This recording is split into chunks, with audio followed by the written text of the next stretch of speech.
여러분 안녕하십니까? 저는 민권센터의 회장 정승진입니다. 매주 목요일에 방송되고 있는 이 시간을 통해 이민개혁의 이모저모에 대해 살펴보고 있습니다. 지난 시간의 내용은 인터넷상에서 KBN 웹사이트에 방송 다시 보기를 통하여 시청하실 수 있습니다. 이제 이민개혁법안은 연방 상원 전체 회의에서 심의 수정되는 과정을 거치게 됩니다.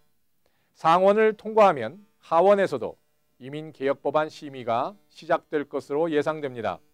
이민개혁을 추진하는 진영에서는 올해 안에 이민개혁법안을 최종 통과시키는 것을 목표로 삼고 있습니다. 이민개혁법안은 서류 미비자를 합법화하고 미국의 이민제도 전체를 개혁하는 방대한 내용을 담고 있습니다.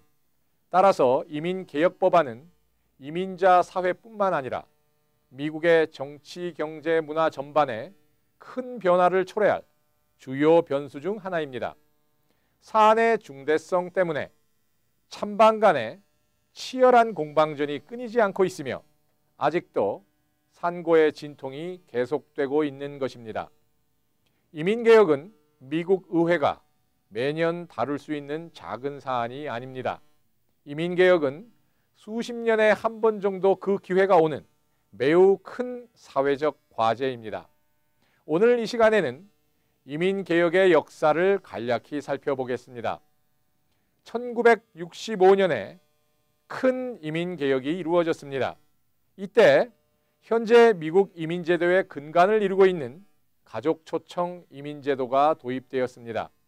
1965년 이전에는 국가별 쿼타 제도를 통해 주로 유럽계 이민자들이 미국으로 유입되었습니다. 그러나 1965년에 가족 초청 이민제도가 본격적으로 도입되면서 아시아계와 남미계 이민자들이 증가하였습니다. 한인 사회도 가족 초청 이민을 통해 배우자, 자녀, 부모, 형제, 자매들을 이민 초청하면서 양적 성장을 이루게 됩니다. 1965년 이래로 현재까지 가족 초청 이민이 미국 이민제도의 근간을 이루어 매년 전체 신규 영주권 숫자의 70% 내지 80% 정도가 가족 초청 이민자들에게 부여되고 있는 것입니다. 1965년 이후 20년 뒤에 다시 한번 중요한 이민개혁이 이루어집니다. 바로 1986년에 있었던 소위 대사면이라고 부르는 이민개혁입니다. 1986년의 이민개혁을 통하여 약 300만 명의 서류 미비자들이 합법화되었습니다. 그러나 1986년의 이민개혁은 당시 미국에 합법 체류 신분 없이 살고 있었던 서류 미비자들을 합법화는 하였지만 이민제도 자체를 개혁하지는 않았습니다.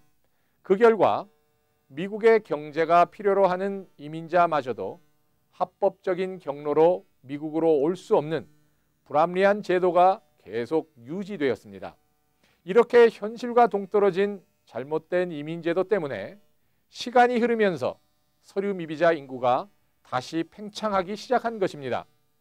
2000년 초에는 미국의 서류 미비자 인구가 1200만 명으로까지 불어나면서 이민개혁의 필요성이 논의되기 시작하였습니다.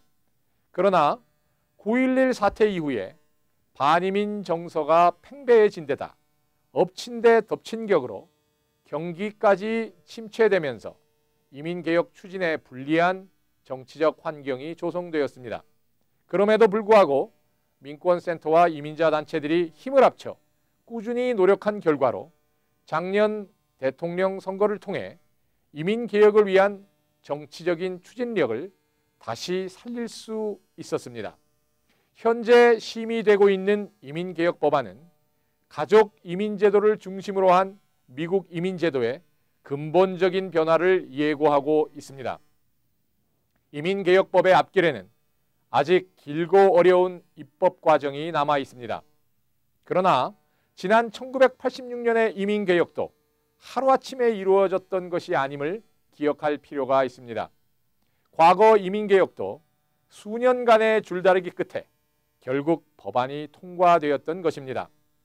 이민제도는 한 세대에 한 번 정도 개혁할 기회가 오는 것입니다. 따라서 올해 우리가 이민개혁을 성취한다면 다음 한 세대, 나아가 미국의 미래에 지대한 영향을 미치게 되는 것입니다. 올해 2013년이 이민개혁 역사에 큰 획이 그어지는 해로 기록될 수 있도록 우리 모두 힘과 지혜를 모읍시다. 감사합니다.